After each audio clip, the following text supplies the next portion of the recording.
अस्सलाम वालेकुम व्यूअर्स, उम्मीद करता हूँ आप सब लोग खैरियत से होंगे। तो आज का जो हमारा टॉपिक है वो है क्रिप्टो करेंसी की डेली जो अपडेट होती है उसके बारे में, और रेजिस्टेंस सपोर्ट इथेरियम, बिटकॉइन और बीएनबी के बारे में होता है। ठीक है। तो आज का जो सबसे अहम बात जो है, कल का और परसों का जो अहम दिन है उसके बारे में बात करेंगे। जो फेडरल मार्केट होने वाली है, किस चीज़ पे होनी है उसके बारे में बात करेंगे।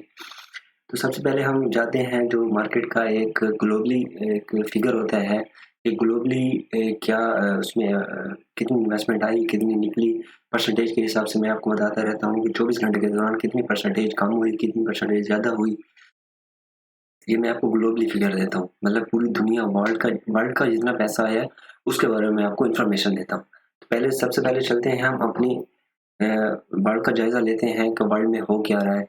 उसके बाद फिर हम आएंगे अपना फेडरल मीटिंग की तरफ, और फिर हम आएंगे लाइव चार्ट की तरफ, जिसमें हम बात करेंगे रेजिस्टेंस और सपोर्ट के बारे में। ठीक है। तो चलिए जी, हम अब चलते हैं अपने ग्लोबली चार्ट को हम देख लेते हैं। गुज़िश्ता 24 घंटे के दौरान क्रिप्टो मार्केट का हुजम 84.07 है।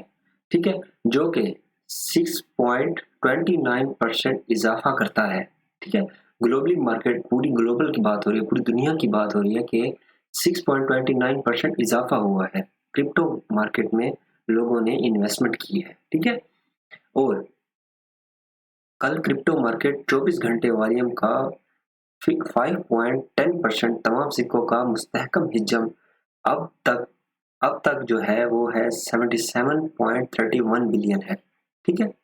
अब तक जो जितने भी ऑल्ट क्विन की बात हो रही है, ऑल्ट क्विन जितने भी हैं उसमें 77.31 बिलियन रहा है। ठीक है। जो कल क्रिप्टो मार्केट के अंदर 24 घंटे का हुजम 91.97% है।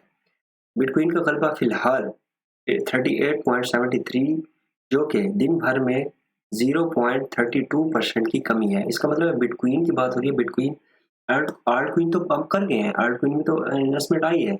आल्ट क्विन इसलिए पंप कर गए हैं क्योंकि जो इसकी डोमेन्स है, डोमेन्स नीचे गिरी है, जिसकी वजह से आल्ट क्विन पंप कर गए हैं। ठीक है। जिसमें हमें सबसे अच्छा देखने को मिला तो बीएनबी देखने को मिला, उसके बाद डॉज क्विन देखने को मिला। इस तरह के बहुत बहुत सारे और भी क्विन हैं, काफ़ी क्विन हैं जो अच्छे अच्छे क्विन है, स्टेबल है। जैसे एक्सआरपी को देख लें, वो भी स्टेबल रहा है। और इथेरियम को देखें, वो उसने भी कोई अच्छी खासी ज़्यादा ट्रेड नहीं दी लोगों को। तो अब हम बात करेंगे अपने फेडरल मीटिंग के लिए। फेडरल मीटिंग मेरे भाई ये है कि कल और परसों का दिन जो है वो बहुत अहम है। फेडरल मीटिंग के बारे में बात करें तो ये कल और परसों होनी है। ठीक है। इसका एक फिगर आएगा।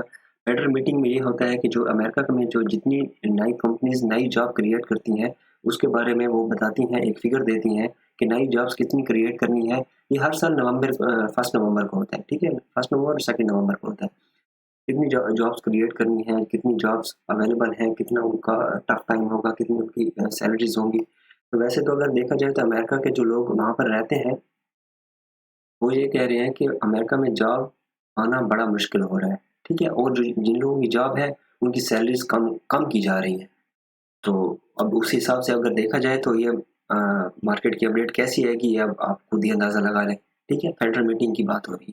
फेडरल मीटिंग में अगर हाँ, हो सकता है कि जो अमेरिका का सदर है उसने गलत फिगर दे दिया तो उसकी वजह से कुछ, क्योंकि ज़ाहिर सी बात है स्टॉक को तो स्टेबल करना होता है ना, स्टॉक को तो ऊपर लेके जाना होता है।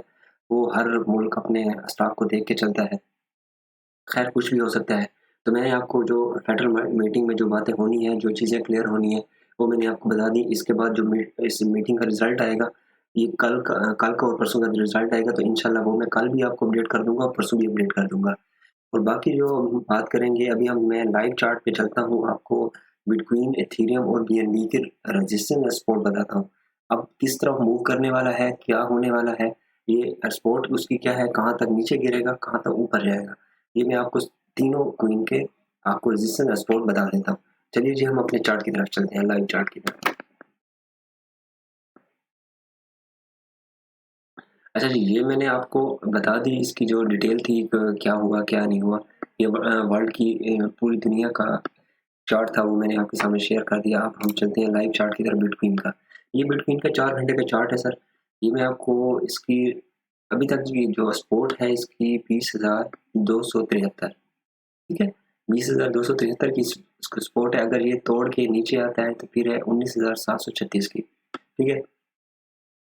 19,007 अभी मैंने आपको परसों बताया था कि इसकी जो सैटरडे संडे आ रहा है उसके दौरान सैटरडे संडे को ये स्टेबल रहेगा, तो बिल्कुल स्टेबल रहा है। जो मैंने आपको बिटकॉइन की रेजिस्टेंस और सपोर्ट बताई थी बिल्कुल सेम ये उसी के ऊपर काम कर रहा था। ये ना ऊपर गया ना नीचे है, मैंने आपको बोला था कि साइड वे हो जाएगा, तो सेम आप देख सकते हैं चार्ट पे साइड वे ही हो गया है। ठीक है, अब हम बात करते हैं इसके रेजिस्टेंस की। अभी तक मैंने आपको बता दिया इसकी जो पहली लेवल है सपोर्ट की वो है 20,273। ठीक है, और इसके बाद अगर ये 20,273 को तोड़ देता है, मैं आपको पहले पिछली वीडियोस में बता चुका हूँ कि अगर इसने उसको तोड़ दिया तो उसके बाद हम इसका क्रैश हो जाएगा बिटकॉइन। ठीक है, फिर ये हो सकता है यहाँ तक आ जाए। ठीक है, 19,500 तक अगर यहाँ तक नहीं आता, अगर इससे भी गिर जाता है, मुझे नहीं लग रहा। मैं तो आपको एक दिन की अपडेट दे देता हूँ, तो एक दिन में ये इतना नहीं गिर सकता। अगर यहाँ इसने अभी तो स्पोर्ट के करीब ही खड़ा हुआ है, हो सकता है ये तोड़ के यहाँ तक आ सकता है। ठीक है, एक दिन की 24 घंटे की मैं अपडेट दे रहा हूँ आपको, फिर कल की बातें कल करेंगे। ठीक है और अभी तक की जो मैं आपको इसका रेजिस्टेंस बता देता हूँ, वो है 21,800 अभी तक का। सॉरी, पहले है 21,000, उस पर मैंने लाइन नहीं लगाई, लगाना भूल गया हूँ, मैं लगा देता हूँ अभी। ये ये हो गया 21,000 पे, सॉरी इसको सेट कर देता हूँ,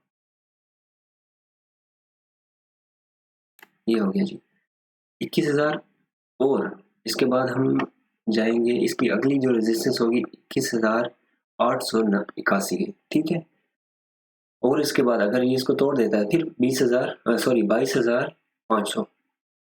ये मैंने आपको सपोर्ट रेजिस्टेंस क्लियर कर दिए।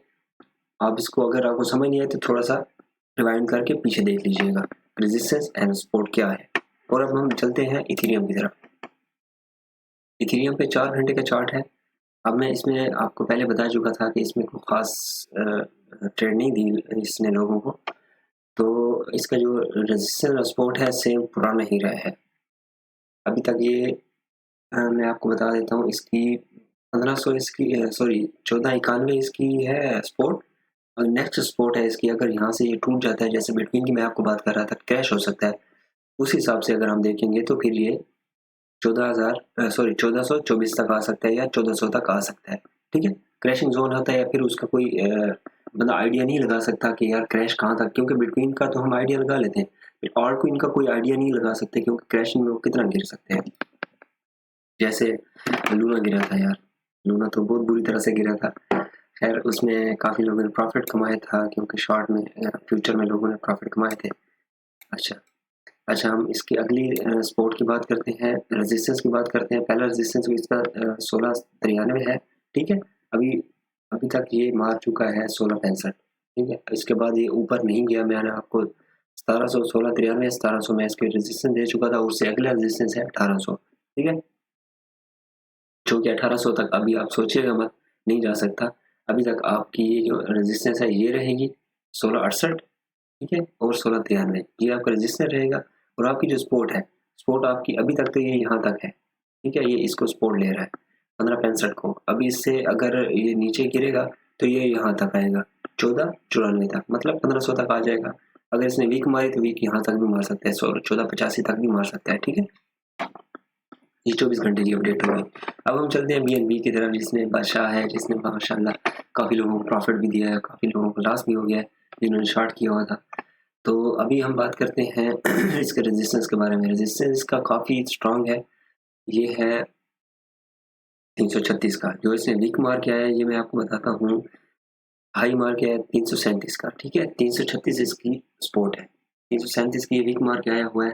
अब ये नीचे आके इसकी क्लोजिंग हुई है। अभी इसकी अगली कैंडल जो बता रही है, आप टाइम के हिसाब से देखा जाए तो रात के 1 बजे इसकी कैंडल क्लोज होगी। ठीक है, रात के 1 बजे देख लेंगे, उम्मीद करता हूँ ये कैंडल यहाँ तक आएगी, उसके बाद ये फिर नीचे गिरना स्टार्ट होगा। हो सकता है ये यहाँ तक भी आ सकता है, 330 तक भी आ सकता है, इसके बाद ये नीचे गिरेगा। इसके बाद नीचे गिरेगा, नीचे गिरने के बाद पहले इसकी सपोर्ट आएगी 315 की। ठीक है, उसके बाद आएगी 302 की। फिर नीचे वाली सपोर्ट है, फिर वो थोड़ी दूर है, वो फिर मैं आपको कल इसका क्लियर कर दूंगा कि अभी तक जो 24 घंटे के दौरान इसका दौरानिया है वो इसको कन्फर्म करने पूरा करने दें इसको। ठीक है, अभी तक जो मैंने आपको सपोर्ट बता दी, रेजिस्टेंस बता दिया, इसका नेक्स्ट जो रेजिस्टेंस है अभी 336 के बाद जब ये निकलेगा, मैं आपको इसके बाद बता देता हूँ, ये जाएगा 358 तक, 358 तक। तो ये इसका नेक्स्ट रेजिस्टेंस लेवल है, जो अभी तक मुझे नहीं लग रहा कि अभी तक जाएगा। 24 घंटे के दौरान ये यहाँ रहेगा, ठीक है, क्योंकि यहाँ पे इसको काफ़ी स्ट्रॉन्ग रेजिस्टेंस मिला हुआ है, जिसकी वजह से ये काफ़ी नीचे गिर भी गया है।